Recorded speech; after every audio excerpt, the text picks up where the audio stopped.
More into our corporate news, the 1% withholding tax on coffee trade is to be revised. The Minister of Agriculture, Ssempijja, revealed. Now, the minister also says that the public found it discouraging at the grassroots coffee farmer and hence proposed a more lenient percentage rather than 1%. Now, the tax had been denounced earlier on by the Uganda Quality Coffee Traders and the Processors Association.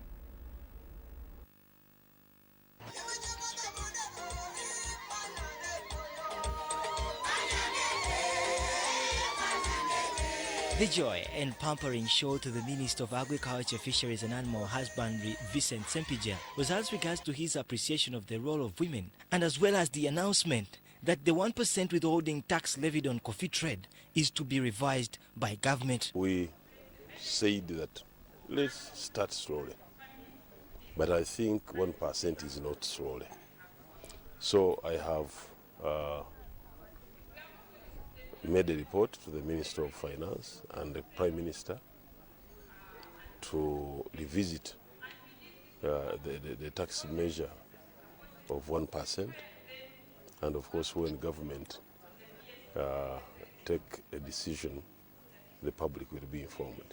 Certainly we are all concerned now. Coffee traders under their umbrella organization, Uganda Quality Coffee Traders and Processors Association, had earlier on denounced the 1% withholding tax levied on coffee trade. Ssempijja affirmed that Cabinet had resolved that by the end of October this year, the bill that brought into life the 1% withholding tax on coffee trade shall be tabled on the floor of Parliament for revision. We need to use a scientific method of analyzing this tax. It should be indirect, not squeezing the farm again. It should be shared along the value chain so that nobody feels it. But now, as you heard, looks like these traders are pushing the burden of this tax to the farmer. This was during the celebration of the role of women played in the coffee value chain, organized by Uganda Coffee Development Authority, Uganda Coffee Federation, and other partners in Mukono district. Women are the producers of coffee. They do the digging, they do the picking of coffee.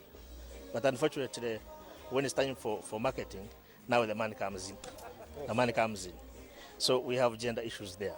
When you go to the factories, when you go to the grading factories and even the processing factories, there are more women in sorting, in doing all of these, you see, than others. Still, you find that women play a very important role